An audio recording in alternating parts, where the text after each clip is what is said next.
want to do this brief presentation about a little phenomenon that happened while I was in Mason teaching a class for the SAT and the ACT. It's about a young man, his name was Vic. He was an Indian student and was fairly intelligent, but what happened with him, I think, typifies what's going on in most parts of the country when it comes to grammar.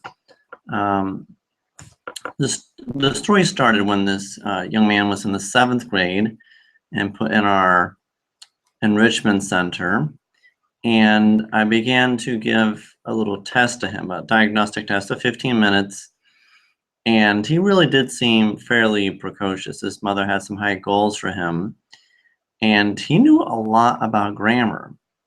The strange thing is, though, he went to Mason Middle School, which is the same basic school system as Mason High School near Cincinnati.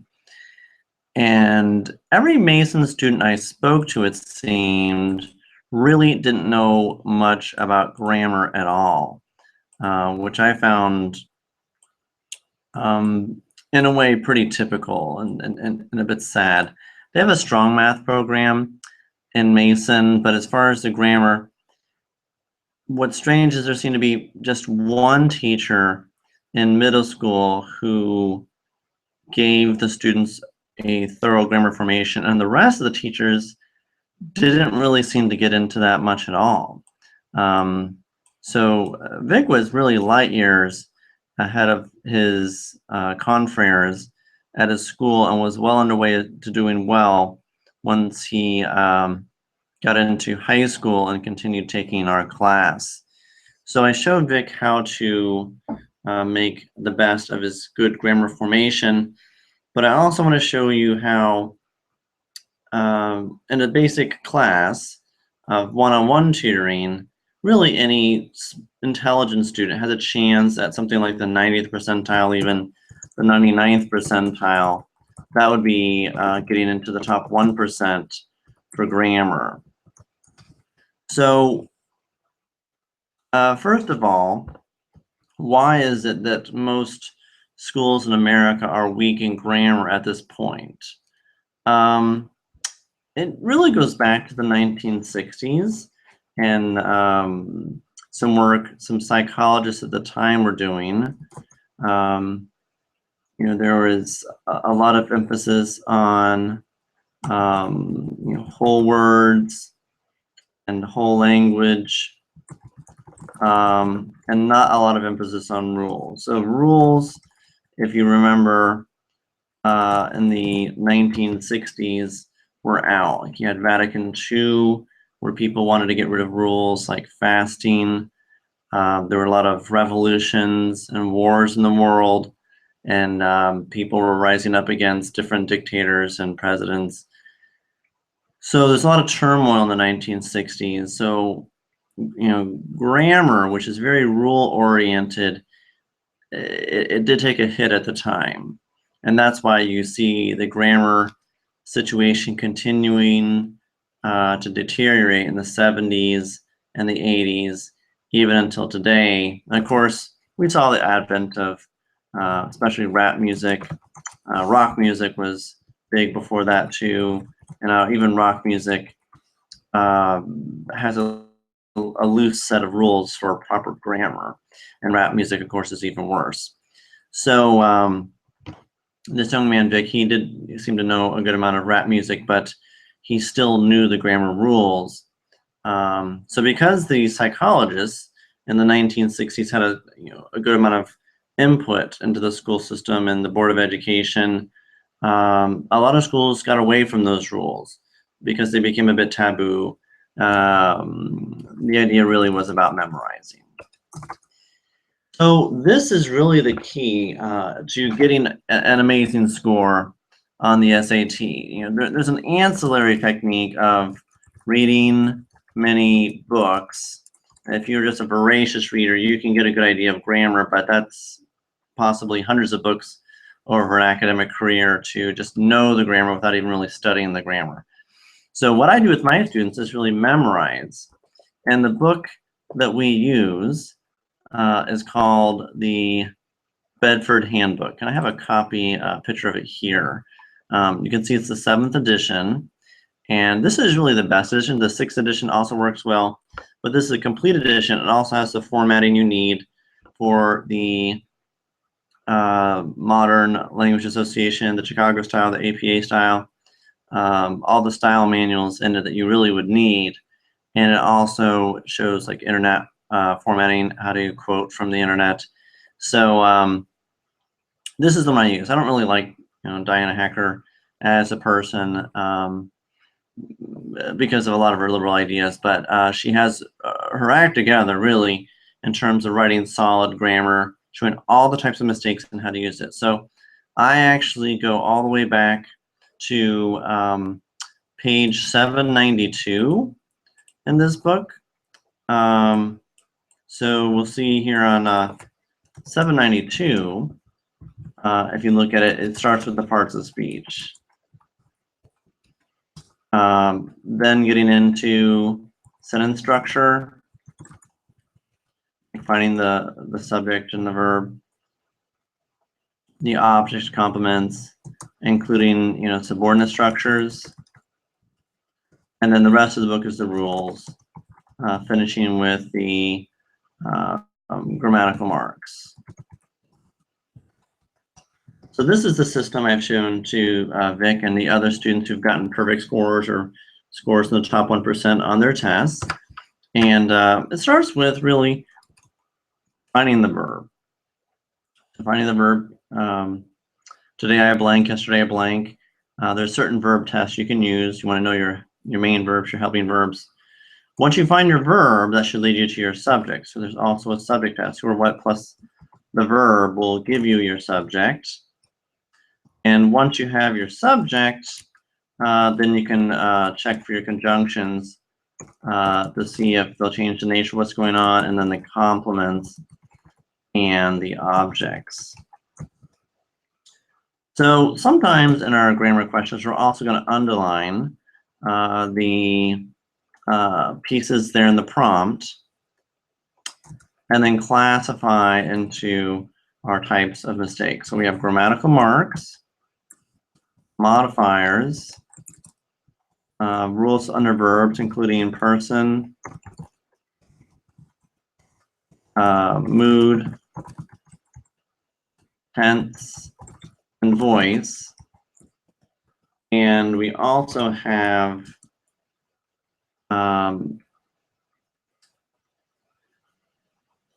parallelism.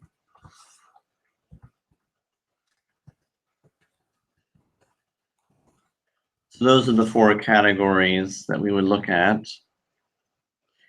And then we would predict our answer. You're basically correcting whatever is in the prompt. If there is a mistake based on those categories.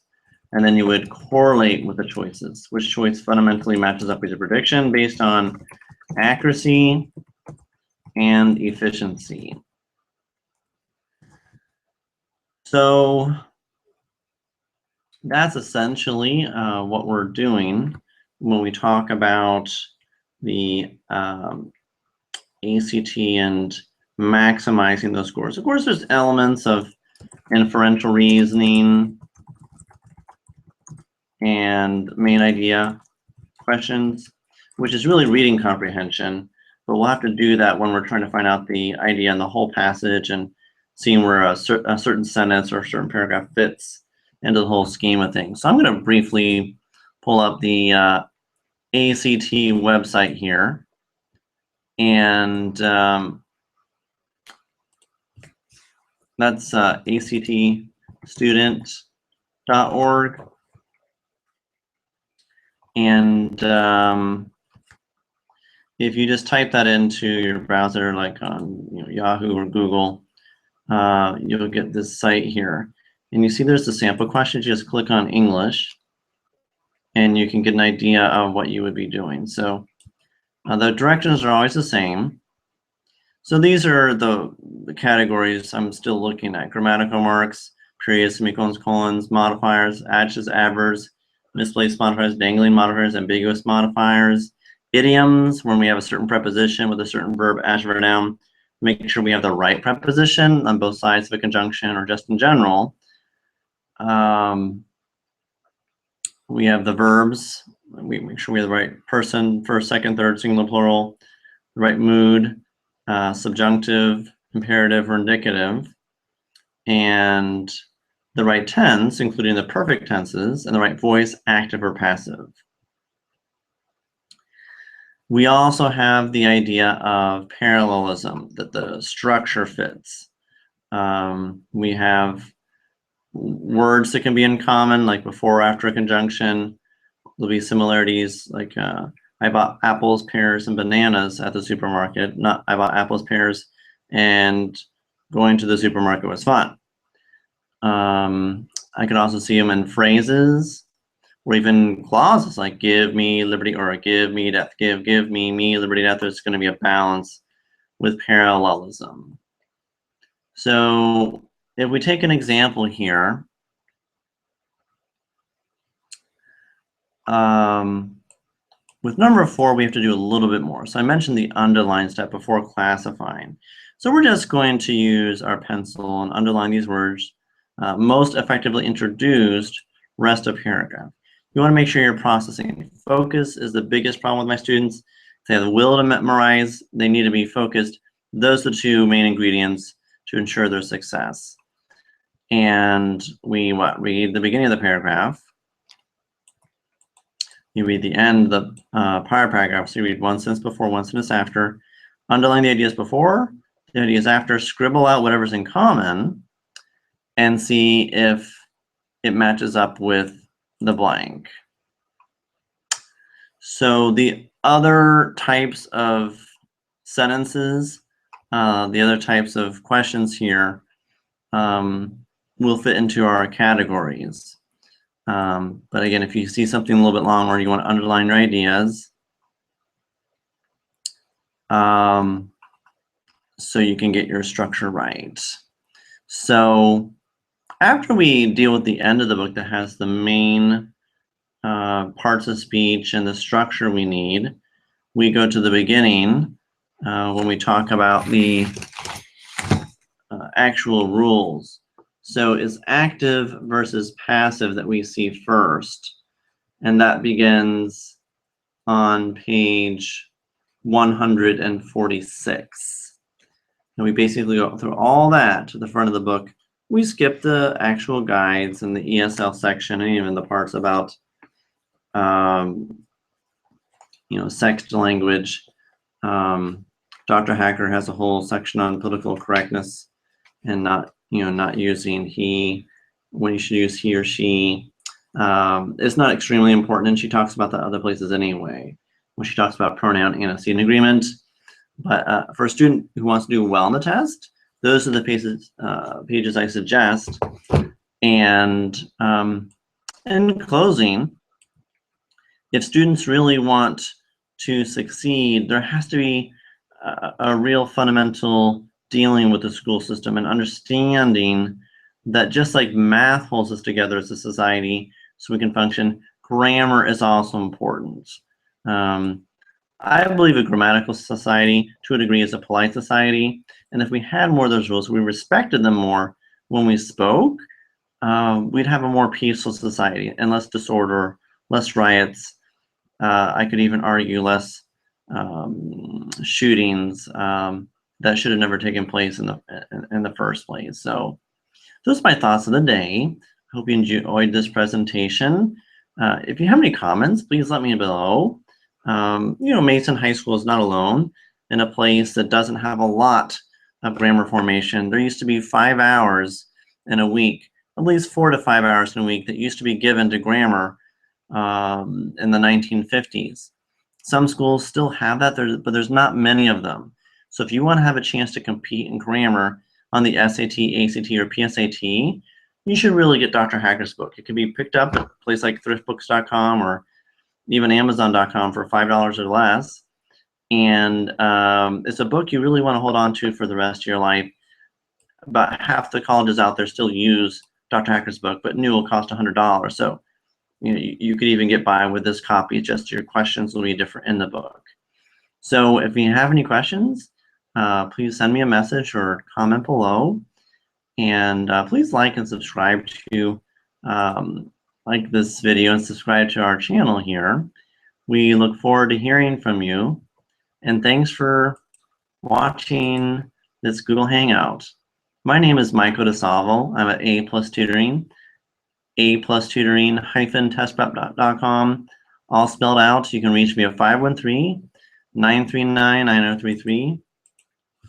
So I'll put a link in the description, but it's 513-939-9033 or MD at A+Tutoring-testprep.com. And we'll catch up with you later. Have a great night.